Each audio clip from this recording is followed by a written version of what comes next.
Hello everyone, welcome to my channel Morning Moon's Diary। আশা করছি তোমরা সবাই খুব ভালো আছো।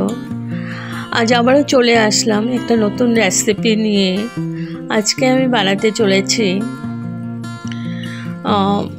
পোস্ত চিকেন, একদম হেলদি রেসিপি। পোস্ততে শরীর ঠান্ডা রাখে সবাই জানো, তো চলো কিভাবে বানাচ্ছি পুরোটাই শেয়ার করব। ভীষণই ডেলিশিয়াস হয়। তো এখানে আমি চিকেন দই একটু তেল আর নুন দিয়ে মেখে রেখেছি। এটা আমি 3 ঘন্টার জন্য মেখে রেখেছি, আর তোমরা চাইলে ওভারনাইটও রাখতে পারো।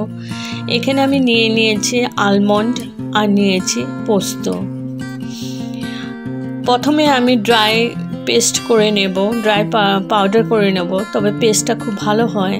তো আমি আলমন্ডটাকে ভালো করে, আলমন্ড আর পোস্তটাকে প্রথমে জল না দিয়ে ভালো করে পাউডার করে নিয়েছি। এখন এখানে একটু জল দিয়ে আবার পেস্ট করে নেব। আর আমার এখানে 1.5 কেজি মতন চিকেন আছে, তার জন্য আমি দিয়েছি 4 চামচ পোস্ত আর 10-15টা মতো আলমন্ড। তো একটু জল দিয়ে আমি আবার ভালো করে পেস্ট করে নেব। আমি পেস্ট করে নিয়েছি। আর এদিকে নিয়েছি কুচি পেঁয়াজটা একটু বেশিই লাগবে। এখানে আমি 4টা মতো বড় পেঁয়াজ নিয়েছি কুচি করে। আর নিয়েছি আলুগুলো আমি ফ্রাই করে নিচ্ছি। এই রেসিপিতে আলু না দিলেও হয়, যারা আলু পছন্দ করে না তারা স্কিপ করতে পারো। তো আলুটা আমি ভালো করে ভেজে নিচ্ছি একদম লাল লাল করে। আর এদিকে কড়াইয়ের মধ্যে আমি তেল দিয়ে দিয়েছি, পুরোটাই আমি সর্ষের তেল দিয়েই করব। তো এখানে যেহেতু আমি চিকেনে অল্প তেল দিয়েছিলাম, এখানে আমি 4 চামচের মতো তেল দিয়েছি আর দিয়ে দিয়েছি শুকনো লঙ্কা। এবার আমি 10-12 কোয়া রসুন থেতো করে দিয়েছি। তোমরা চাইলে এটা কুচি করেও দিতে পারো রসুনটাকে। একদম কম মশলায় ভীষণই ডেলিশিয়াস একটা রেসিপি, তোমরা করে নিতে পারো ঘরে। খুব টেস্টি হয় এই রেসিপিটা। তো ভালো করে আমি রসুনগুলোকে ভেজে নিচ্ছি।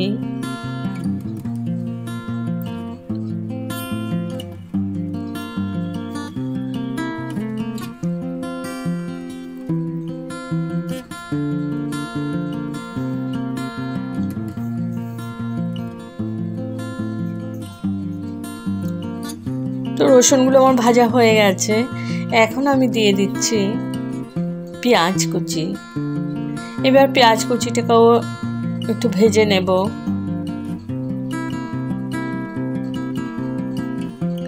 মিডিয়াম টু লো ফ্লেমে ভাজবো।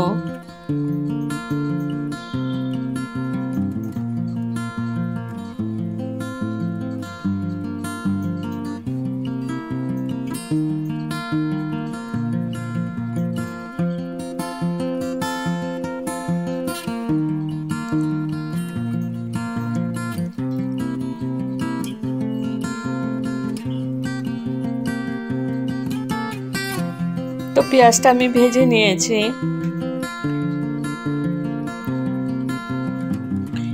এবার আমি দিয়ে দিচ্ছি 1 চামচের মতো আদা বাটা। এখন আদাটাকে ভালো করে আমি কষিয়ে নেব যতক্ষণ না কাঁচা ভাবটা চলে যাচ্ছে।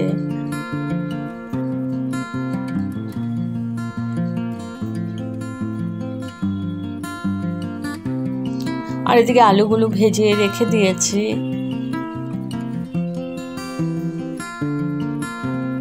তো আদাটা আমি ভালো করে কষিয়ে নিয়েছি। এবার আমি ম্যারিনেট করা চিকেনগুলো একটা করে দিয়ে দেব।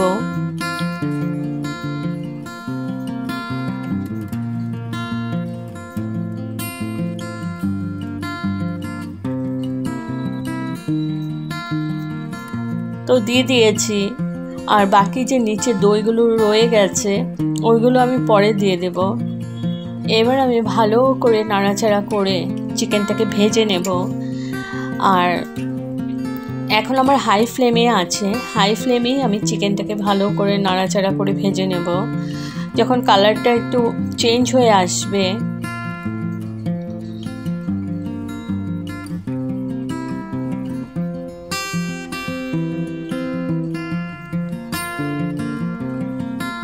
আমি 5 মিনিট হাই ফ্লেমে খুব ভালো করে ভেজে নিচ্ছি। তো চিকেন থেকে জলও বেরোচ্ছে, তো লো ফ্লেমে করলে আরও জল বেরোতো। ভালো করে ভেজে নিয়েছি, এখন আমি ঢেকে রাখবো 5 মিনিটের জন্য, আর মিডিয়াম টু লো ফ্লেমে। তো 5 মিনিট পর তুলে নিলাম। দেখো আমার গ্রেভির থেকে, চিকেন থেকে অনেকটা জল বেরিয়েছে।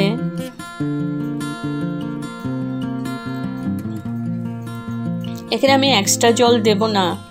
যদি চিকেনটা শুকনো থাকতো তাহলে একটু গরম জল দিয়ে দেওয়া যেত, বাট আমি দেব না এখানে, যেহেতু আমার এখানে ঝোল গ্রেভিটা রয়ে গেছে। এখন আমি দিয়ে দিলাম ওই দই, যেটার মধ্যে আমি চিকেনগুলো ম্যারিনেট করেছিলাম, ওখানে একটু দই রয়ে গেছিলো, তো ওই দইটা দিয়ে দিলাম।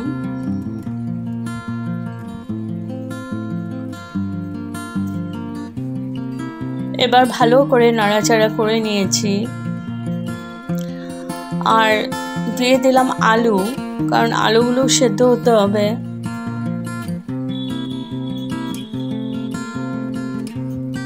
ভালো করে নেড়ে দিচ্ছি।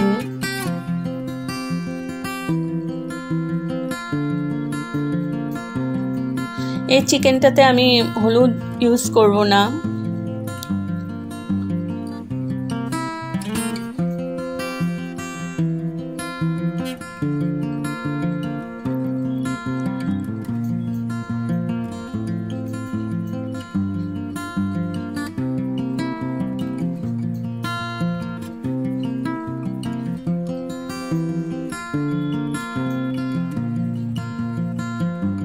তো ভালো করে নেড়ে নিয়েছি।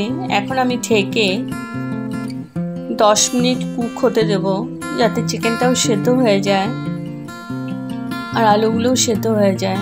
তো 10 মিনিট পর তুলে নিলাম।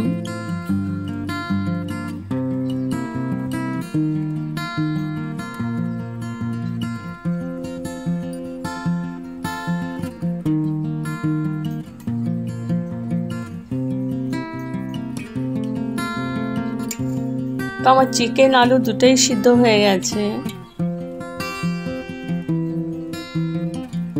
এবার আমি দিয়ে দিচ্ছি পোস্ত বাটাটা, আর এই মিক্সিং জারটা ধুয়ে একটু জল দিয়ে দেব। একটু জল দিয়ে দিলাম। এই পোস্তটা দিয়ে বেশিক্ষণ কুক করবে না, তো ভালো করে মিশিয়ে নিচ্ছি।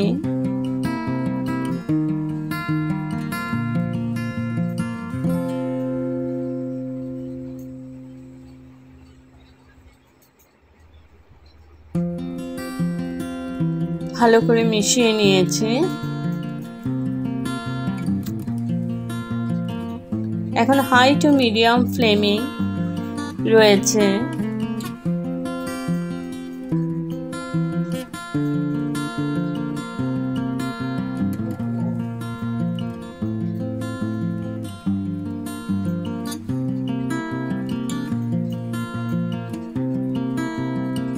দিয়ে দিচ্ছি 2-3টে কাঁচা পাকা লঙ্কা।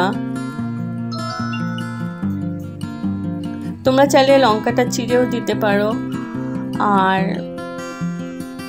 বা পেস্ট করেও দেওয়া যায়।